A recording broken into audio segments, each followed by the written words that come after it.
Assalamualaikum warahmatullahi wabarakatuh.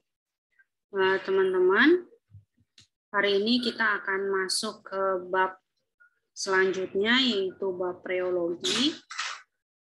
Ini tujuan pembelajaran kita pada hari ini. Teman-teman diharapkan dapat menjelaskan pengertian reologi, kemudian menjelaskan perbedaan sistem Newton dan non-Newton, kemudian menjelaskan tipe aliran dalam dalam ilmu reologi, kemudian menjelaskan jenis viskometer dan prinsip kerjanya untuk mengetahui viskositas, dan bisa menghitung viskositas dari suatu zat. Nah, kita mulai dari pengertian reologi dulu. Reologi ini adalah asal kata dari reo dan logos. Reo itu artinya mengalir, logos itu artinya ilmu. Jadi reologi itu ilmu yang mempelajari tentang aliran zat cair dan deformasinya. Deformasi itu maksudnya perubahan bentuk dari zat padat. Kemudian ini aplikasi reologi dalam bidang farmasi. Ini ada yang berbentuk cairan, seperti pencampuran cairan dengan bahan lain, kemudian perpindahan cairan termasuk pemompaan dan pengaliran cairan melalui pipa seperti infus. Ya, kemudian stabilitas fisik dari sistem-sistem dispersi. Kemudian untuk yang semi-solid itu penyebaran dan pelekatan pada kulit. Kemudian kemampuan zat padat untuk bercampur dengan cairan-cairan yang saling bercampur satu dengan yang lainnya. Ya, kemudian reologi juga ada pada sediaan padatan. Ya, kita bisa melihat aliran serbuk dari corong pada lubang pencetak tablet, ya, atau dalam kapsul selama proses pembuatan. Kemudian pada tahap proses pembuatannya, reologi juga berfungsi untuk mengetahui apakah kita mau memilih tipe wadah yang seperti apa, apakah botol ataukah tube, ya, ataupun lain-lainnya. Itu karena kita bisa melihat pelewatan melalui mulut wadah, pelewatan suatu zat melalui mulut wadah, termasuk dengan penuangan dari botol, karena kan ada yang encer, ada yang kental gitu ya. Kemudian pengemasan di dalam botol sampai dengan pelewatan melalui jarum suntik. Kemudian pemilihan alat yang digunakan untuk memproses produk tersebut, ya. Jadi pemilihan alatnya juga ditentukan dari sifat alirnya. Kemudian sifat alir reologi ini mempengaruhi laju penyerapan obat dari saluran cerna. Kemudian mempengaruhi availabilitas biologis atau biasa dikenal dengan bioavailabilitas. Ya, itu adalah banyaknya kadar obat yang bisa terserap oleh tubuh.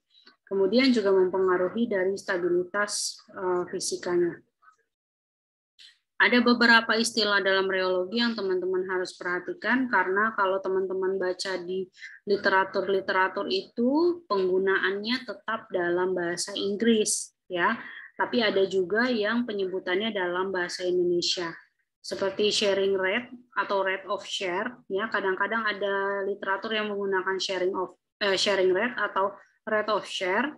Itu adalah kecepatan tekanan atau kecepatan geser. Dalam hal ini misalnya kecepatan ketika kita sedang mengocok botol, ya. Kemudian sharing stress itu adalah tekanan atau tegangan geser. Ya, dalam hal ini adalah kekuatan mengocok atau kekuatan ketika memencet tube. Kemudian ada geser kental atau shear thickening system, itu tekanan geser membuat suatu zat itu menjadi lebih kental atau viskositasnya naik. Sedangkan kalau sistem geser encer, karena adanya tekanan tersebut, viskositasnya jadi lebih turun atau jadi lebih cair. Penggolongan reologi ada dua, ada sistem Newton dan sistem non-Newton. Sistem Newton itu tipe cairan yang mengikuti hukum Newton. Hukum Newton itu bunyinya gaya yang bekerja itu sama dengan kecepatannya. Ya, nah dalam hari ini sharing stress ya atau tekanan yang diberikan itu sebanding dengan rate of share atau kecepatan gesernya. Jadi kalau diibaratkan suatu sediaan itu seperti tumpukan kartu, ya ketika kita mendorong bagian atas, maka bagian bawah juga sedikit demi sedikit terpengaruhi, ikut terdorong juga.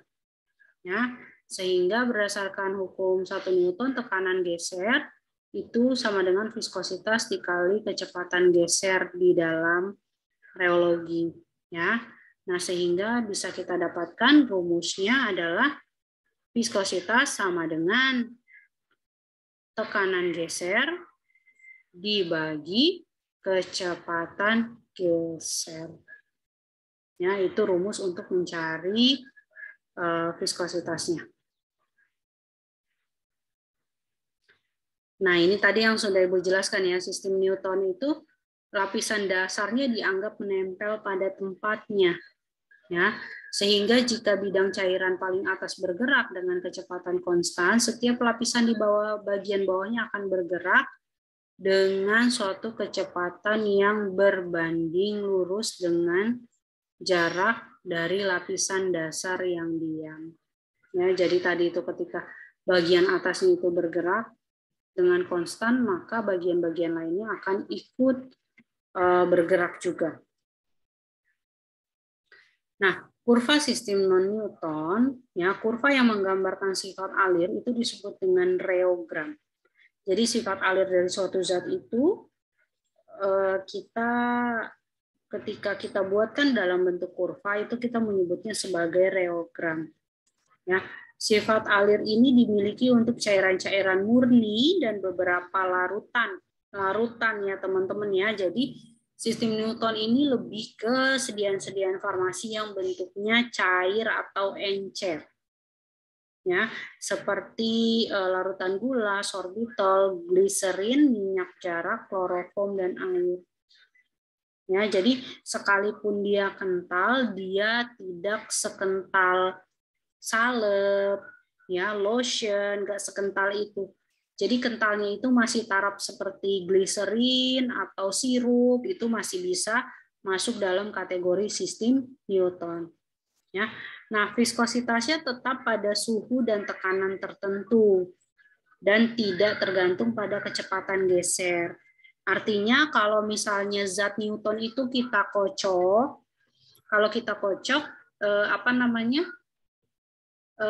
dia tidak akan jadi lebih kental ataupun tidak akan jadi lebih encer. Ya. Karena ada beberapa zat yang kalau kita kocok itu dia jadi kental atau ketika kita kocok dia jadi encer. Nah, salah satu ciri dari sistem Newton itu adalah zat cairnya ketika dikocok atau dipanaskan itu viskositasnya tetap. Ya, viskositasnya tetap pada suhu dan tekanan tertentu.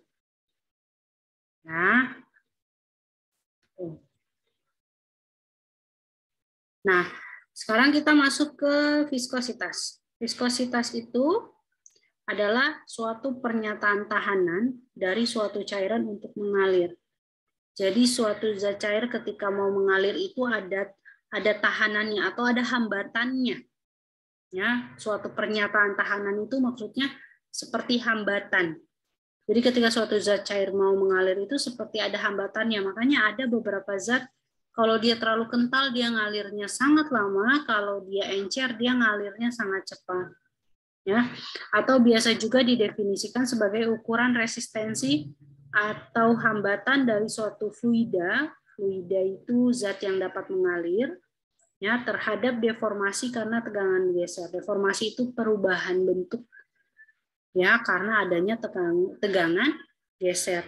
Deformasi di sini yang dimaksud itu tadi ketika dikocok jadi kental, dikocok jadi encer, ya. Oke, kemudian semakin besar resistensi atau hambatan dari suatu fluida maka viskositasnya semakin besar. Kalau viskositasnya semakin besar berarti dia semakin kental, Ya, teman-teman harus ingat kalau viskositas itu kekentalan zat cair, mudahnya ya. Definisi mudahnya, kekentalan zat cair. Maka kalau zat cair tersebut kental berarti viskositasnya besar. Berarti mengalirnya akan lebih lama. Ya. Nah, untuk zat-zat Newton biasanya kita bisa menggunakan alat ukur viskometer. Untuk non-Newton kita bisa menggunakan yang namanya reometer.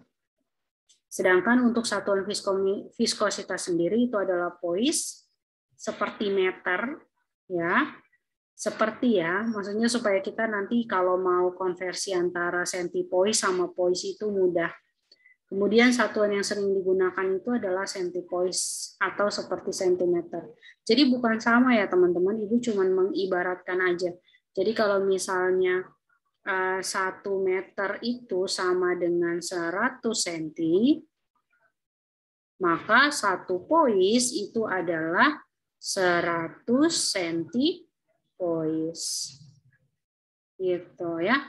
Berarti kalau 1 centipoise sama dengan 0,01 poise. Ya, jadi bukan Ibu bilang poise itu sama dengan meter, bukan ya, cuman pengibaratannya supaya ketika teman-teman mau konversi itu lebih mudah. Nah, ini contoh viskositasnya, jadi ada air, ada susu, ada minyak, ada sirup encer, ada sirup kental, kemudian ada sirup coklat. Ya, ternyata dari masing-masing zat itu dia punya viskositas yang berbeda. Ya. Nah, kalau misalnya dia ikatannya kurang kuat, dia akan berbentuk encer seperti air. Ya, bentuknya encer seperti air, dan cepat menetes. Ya, lebih cepat menetes. Nah, kalau susu dia lebih kental, jadi perbedaannya itu maksudnya seperti namanya kental ya, paham ya teman-teman ya.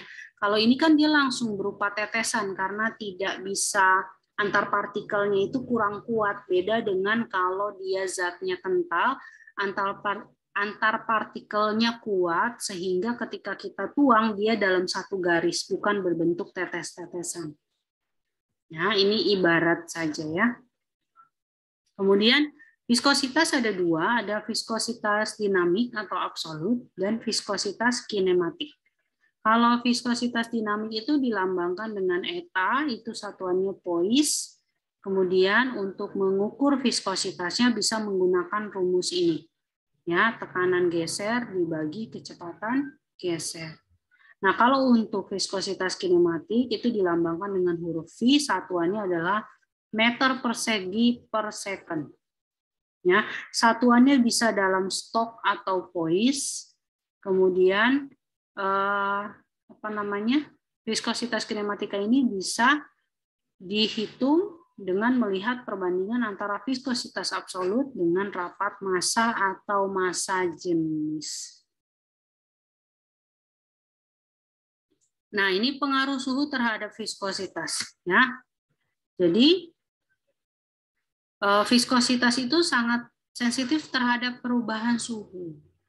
Ya, kalau tadi ciri-cirinya zat Newton itu kan viskositasnya tetap pada suhu dan tekanan tertentu. Jadi kalau pada suhu ruang itu viskositasnya tetap tidak akan berubah.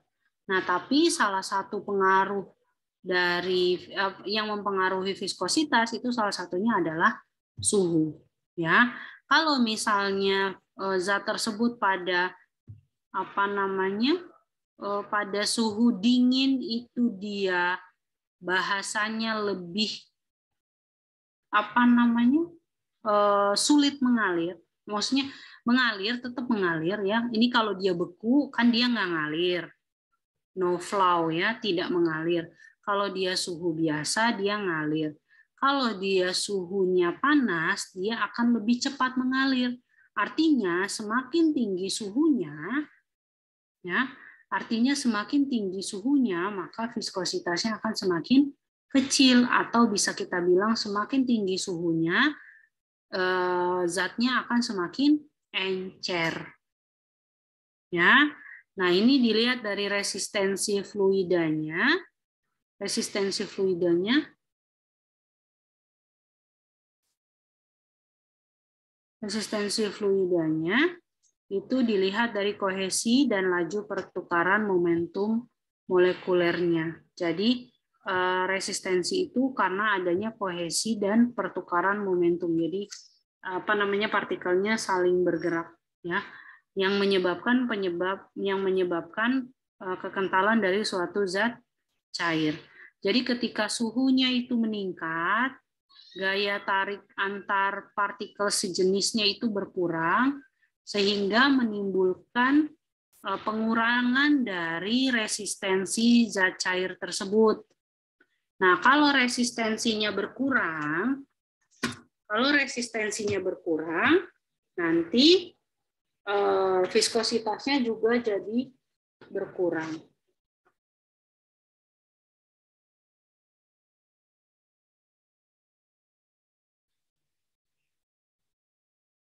Oke, faktor-faktor lain selain suhu yang bisa mempengaruhi viskositas itu ada konsentrasi larutan, ya, semakin viskositasnya berbanding lurus dengan konsentrasi, artinya semakin tinggi konsentrasinya berarti semakin kental. Jadi contohnya kalau misalnya kita mau buat sirup, ya, sirupnya sangat banyak, berarti kan nanti larutannya akan semakin kental. Kemudian berat molekul solut, ya, viskositas juga berbanding lurus dengan berat molekul solutnya. Ya, jadi kalau misalnya kita mau bikin air gula, misalnya semakin banyak gulanya, maka nanti larutannya akan semakin kental. Kemudian tekanan semakin besar tekanannya, viskositasnya juga semakin besar. Nah, tadi kita bahas soal sistem Newton. Nah, sekarang kita bahas soal sistem non-Newton. Tadi ciri-cirinya Newton, ya, ciri-cirinya Newton berarti ketika dalam suhu dan tekanan tertentu, itu dia tidak akan mempengaruhi viskositas. Ya. Nah, sedangkan kalau sistem non-Newton ini, fluida yang tekanan gesernya tidak berbanding lurus. Kalau tadi kan yang Newton berbanding lurus antara tekanan geser dengan kecepatan gesernya. Nah, kalau di sini tidak berbanding lurus sehingga dia tidak bisa mengikuti hukum Newton 1. Nah, makanya disebut dengan sistem non-Newton. Contoh-contoh zatnya itu ada emulsi, suspensi cair, emulsi, salep, dan produk-produk sejenis. Sistem non-Newton dibagi jadi dua, ada yang tidak tergantung waktu atau independent time, atau tergantung waktu, dependent time. Independent time itu terdiri dari sidoplastis, aliran dilatan, dan aliran plastis. Sedangkan kalau dependent time itu alirannya tipenya yang tiksotropik sidoplastis, tiksotropik dilatan, atau biasa kita sebut rheopeksi, ataupun viskoelastis. Nah, ini kita bahas yang pertama dari tipe yang tidak tergantung waktu. Ya, ini yang pertama adalah aliran sidoplastis. Jadi, kurva mulai dari titik 0, ya, kemudian harus mencapai harga tertentu. Ya, harga tertentu di sini dikatakan bahwa tidak ada harga yield value, ya. Viskositasnya berkurang dengan bertambahnya kecepatan geser. Artinya semakin kita kocok, maka dia akan semakin encer. Contohnya seperti gom alam dan sintetik, tragakan, Na-alginat, CMC, dan lain-lain sebagainya. Kemudian ada aliran dilatan. Kalau aliran dilatan ini kalau di viskositasnya akan naik dengan bertambahnya kecepatan geser. Berarti kalau semakin kita kocok, dia akan semakin kental. Ya, jadi kalau sidoplastis dikocok encer, kalau dilatan dikocok kental. Nah, ada lagi namanya aliran plastis. Kalau aliran plastis ini dia harus sampai pada harga tertentu yang biasa kita sebut dengan yield value. Ya, jadi kurva ini tidak bisa bergerak kalau dia tidak melalui atau tidak mencapai tekanan geser pada titik tertentu. Titik tersebut kita sebut dengan yield value. Ya, jadi misalnya seperti odol itu tidak akan bisa bergerak kalau tekanan yang kita berikan tidak sesuai. Misalnya kayak odolnya dipencet anak-anak, nggak bisa keluar, tapi kalau dipencet orang dewasa bisa keluar. Maka itu tekanannya harus diberikan sampai pada tingkat tertentu, baru zat tersebut mau mengalir. Itu untuk yang aliran plastis. Nah, ini untuk menghitung viskositas pada aliran plastis, kita bisa menggunakan rumus ini. Kalau tadi untuk viskositas biasa itu kan rumusnya U eta F per G. Nah, karena aliran plastis ini harus mencapai nilai tertentu tadi yang kita sebut sebagai yield value, maka nilai tegangannya harus dikurang dengan yield value-nya. Makanya rumusnya jadi seperti ini. Nah, ini contoh soalnya, silakan nanti teman-teman pelajari. Nah, kemudian ini tipe yang tergantung waktu. Ada namanya aliran tiksotropi.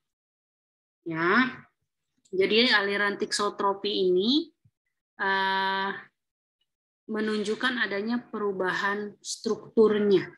Ya, jadi pemulihan yang lambat ketika kita mendiamkan obat tersebut, maka obat tersebut akan berubah.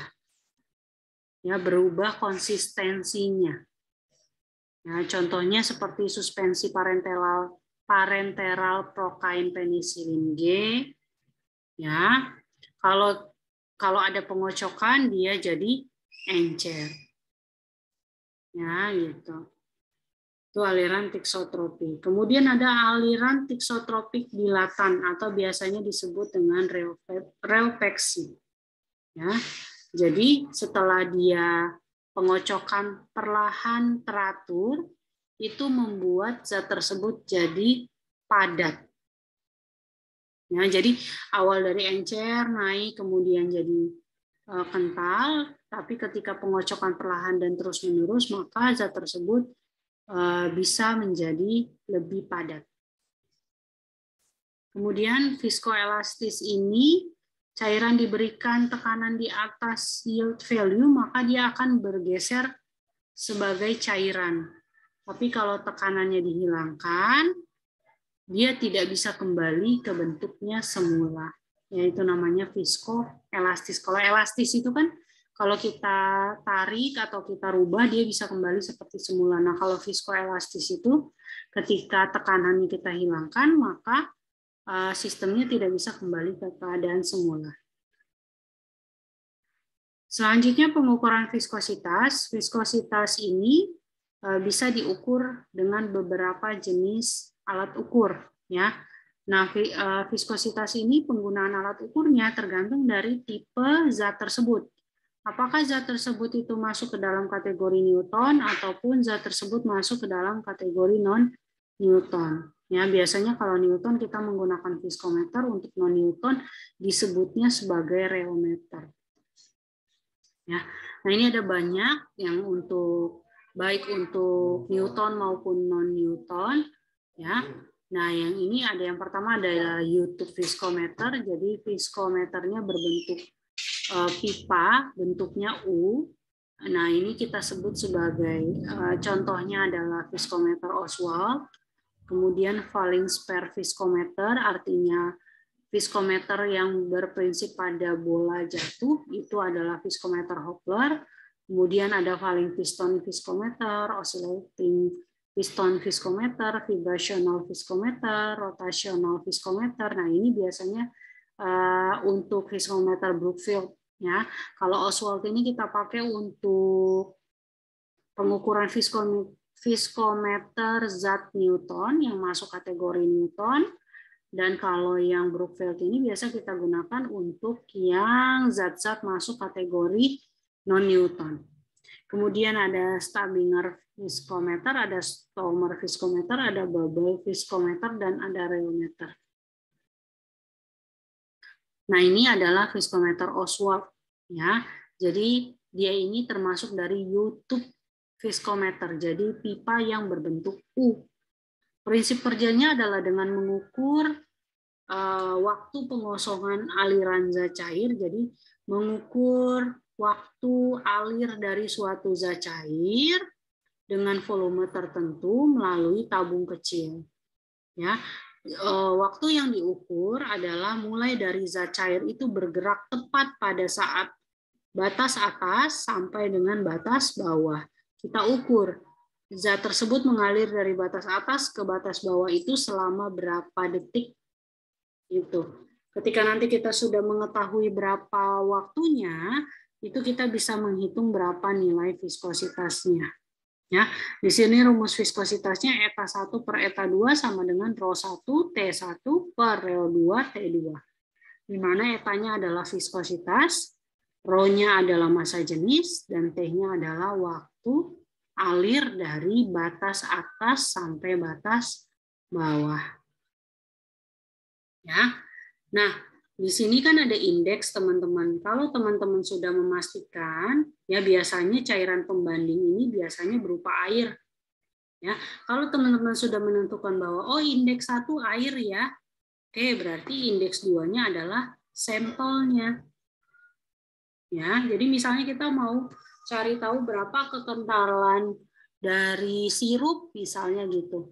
Nah, untuk yang indeks 1 ini kita pakai data air. Kalau untuk yang kedua, kita pakai data sirup atau sampelnya.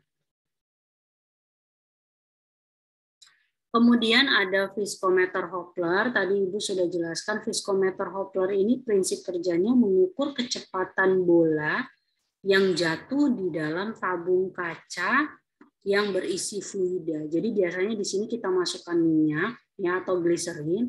Kemudian nanti kita cemplungkan bola, jadi bentuknya seperti kelereng. Kemudian saat bola tersebut sudah mulai konstan turun dengan kecepatan konstan, maka kita hitung berapa jaraknya, jarak tempuh dari ketika dia bergerak konstan, ya. Kemudian nanti kita bisa juga menghitung berapa massa jenis dari fluidanya atau gliserin tadi yang Ibu cerita, dan juga kita nanti bisa mengetahui berapa viskositas dari suatu zat tersebut. Ya, jadi kalau misalnya kita mau cari viskositasnya viskositas minyak, maka zat yang dimasukkan adalah minyak. Kalau kita mau tahu viskositasnya metanol, berarti kita masukkannya metanol.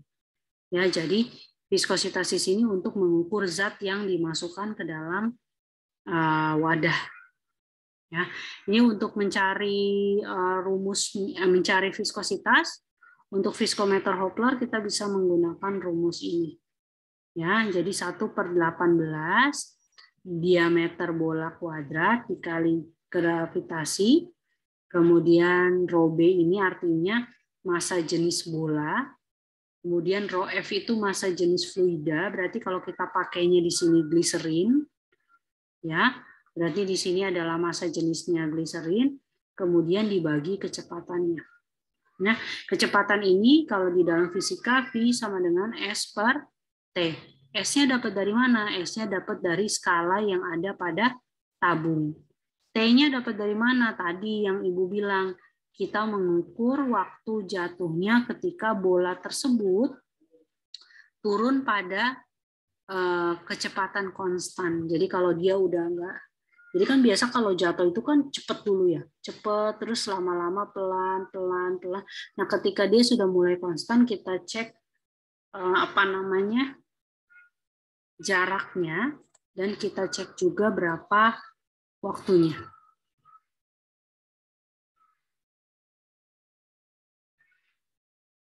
Nah, ini viskometer Brookfield biasanya digunakan untuk zat-zat yang masuk dalam kategori non-Newton atau yang kental. Ya, jadi seperti salep, lotion, ya, kemudian gel yang kental itu bisa kita hitung viskositasnya dengan menggunakan viskometer Brookfield. Ini prinsip kerjanya dengan menggunakan putaran. Jadi nanti di bagian sini itu akan berputar, jadi kita taruh wadahnya di sini yang bersih zat cair, kemudian nanti rotornya berputar, ya kita menggunakan ini, ya ini ada rotor pemutarnya, kita menyebutnya sebagai spindle, ya spindle itu bisa digunakan, ada macam-macam jenisnya tergantung dari kekentalan suatu zat cair, ya. Nah, viskometer ini bisa digunakan untuk mengukur zat-zat yang memiliki nilai viskometer sedang sampai tinggi. Jadi yang artinya yang agak kental sampai ke yang sangat kental. Tapi kalau yang encer, yang viskositasnya kecil, itu tidak bisa menggunakan viskometer Brookfield. Nah, ini ada latihan berhitungnya. Silakan mungkin nanti teman-teman kalau mau coba untuk hitung-hitung silakan. Oke, mungkin itu saja dari Ibu. Terima kasih atas perhatiannya. Assalamualaikum warahmatullahi wabarakatuh.